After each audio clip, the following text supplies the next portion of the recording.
wabarakatuh. Pemirsa, takut rupanya terseret ke penjara ya. Para pemimpin IKN kompak mengundurkan diri. Ini berita yang sekarang heboh, pemirsa. Ya, bisa jadi memang seperti itu yang ditakutkan, karena apa yang akan terjadi kalau Jokowi sudah tidak lagi jadi presiden ya. Tempo hari isu tentang 3 periode kayaknya tidak bisa diangkat, gagal 3 periode, atau perpanjangan periodenya juga gagal. Dan yang ketiga, tampaknya jagonya Jokowi, Ganjar Pranowo, atau bahkan kalau isunya juga Prabowo Subianto, tampaknya keok ya, melawan jago dari koalisi perubahan yang sekarang ini bahkan semakin mentereng ya, mendapatkan respon publik yang luar biasa. Ini memang menakutkan, pemirsa. Dan siapa sih yang mau masuk penjara dengan gaji yang walaupun mungkin agak tinggi lah gajinya itu kalau kepala otorita EKN dan lain sebagainya. Tapi ini menjadi isu atau menjadi rumor yang panas sekali ya. Ini dikatakan oleh sejumlah platform berita bahwa sejumlah pimpinan otorita ibu kota negara IKN yang ditunjuk Presiden Jokowi baru-baru ini telah mengundurkan diri secara diam-diam ya. Pimpinan ibu kota negara di Kalimantan itu disebut mengundurkan diri dalam waktu yang bersamaan tanpa sepengetahuan media ya. Dan kabar hengkangnya para petinggi IKN itu pertama kali disampaikan oleh tokoh oposisi Said Didu, dan kabar itu disebarluaskan oleh ex-sekretaris Badan Usaha Milik Negara lewat sebuah cuitan di akun Twitternya, sebagaimana dilihat oleh media pada kemarin itu ya. Mantan Sekretaris Kementerian BUMN Muhammad Said Didu memposting pernyataan terkait mundurnya sejumlah pimpinan otorita Ibu Kota Nusantara atau IKN. Said Didu mengatakan mundurnya para pimpinan ini karena takut dipenjara terkait pembangunan IKN. Menurutnya, indikasi mundurnya para pejabat IKN dapat dilihat dari sikap pemimpin IKN sejak ditunjuk Jokowi. Para pimpinan otorita IKN jarang sekali muncul ke media untuk memberi penjelasan terkait progres pembangunan ibu kota negara itu. Saya dapat info bahwa secara bersama pimpinan otorita ibu kota negara atau IKN mengundurkan diri karena takut masuk penjara, sehingga pekerjaan IKN sekarang diambil alih oleh Kementerian PUPR. Terlihat dari yang sering muncul menjelaskan tentang IKN adalah Menteri PUPR, bukan pimpinan IKN. Apakah info tersebut benar? Cuit Muhammad Said Didu. Cuitan Said Didu itu membuat pihak otorita IKN langsung memberikan klarifikasi dan bantahan langsung. Wakil Kepala Otorita IKN, Doni Rahaju, mengatakan informasi yang diterima Said Didu adalah hoax alias tidak berdasarkan fakta yang ada. Menurutnya, hingga saat ini pihaknya terus bekerja dengan kompak dan sepenuh hati. Bahkan otorita IKN tidak hanya terlibat dalam pembangunan fisik, tetapi juga dalam persiapan, pembangunan, pemindahan dan penyelenggaraan pemerintahan daerah khusus. Hal ini tercantum dalam Undang-Undang Nomor 3 Tahun 2022 tentang Ibu Kota Nusantara yang disahkan pemerintah. Kami juga berkoordinasi dan bekerja sama dengan kementerian dan lembaga lainnya di 2023 ini sesuai amanat pasal 36 dan 39 UU IKN, ujar Doni Rahaju, Wakil Kepala Otorita IKN. Ya, saya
Wakil Kepala Otorita Ibu Kota Negara atau IKN Nusantara terpilih Doni Rahayu resmi mengundurkan diri dari Sinar Maslen mulai.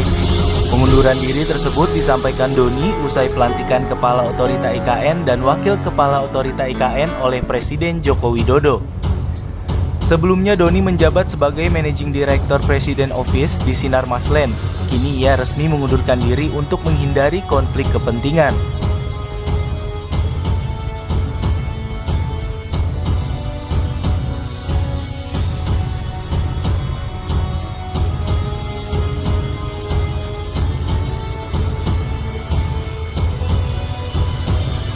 Diketahui, awal mula penunjukan Doni sebagai Wakil Kepala Otorita IKN Nusantara terjadi saat dihubungi Menteri Sekretaris Negara Pratikno seminggu setelah kunjungan Jokowi ke BSD City pada akhir Desember 2021 lalu. Kemudian, baru pada Rabu 9 Maret 2022, ia mendapatkan kepercayaan untuk membantu menyukseskan pembangunan IKN Nusantara. Diketahui Doni merupakan sosok yang lama berkarir di Sinar Maslen, sebuah perusahaan pengembang properti ternama di Indonesia yang juga membangun proyek kota mandiri BSD City. Kini pemerintah menjadikan BSD City sebagai salah satu rujukan dalam pembangunan IKN karena telah dinilai menerapkan Smart City, Green City, Sustainability, hingga sistem keamanan kawasan yang merupakan sebuah konsep pembangunan yang diterapkan di IKN Nusantara. Perusahaan investasi asal Jepang SoftBank Group mengonfirmasi bahwa mereka tidak berinvestasi dalam proyek pembangunan IKN Nusantara. Perlu diketahui, SoftBank merupakan investor utama di Indonesia dengan saham di sejumlah perusahaan seperti Goto dan Grab. Hal ini disampaikan langsung oleh pihak SoftBank dalam sebuah pernyataan yang dikutip dari Nikkei Asia.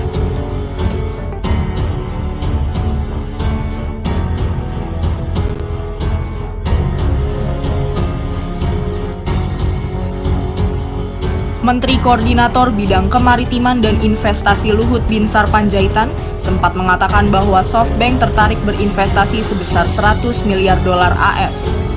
Hal ini dikarenakan Masayoshi Son, selaku CEO SoftBank, pernah bertemu dengan Luhut pada tahun 2020 untuk membahas mengenai investasi di IKN Nusantara.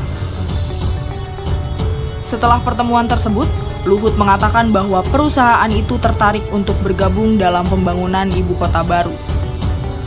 Pada tahun 2019 lalu, Masayoshi Son juga ditunjuk oleh Presiden Joko Widodo sebagai anggota Komite Pengarah Proyek IKN bersama dengan putra mahkota Abu Dhabi Mohammed bin Zayed Al Nahyan dan mantan Perdana Menteri Inggris Tony Blair.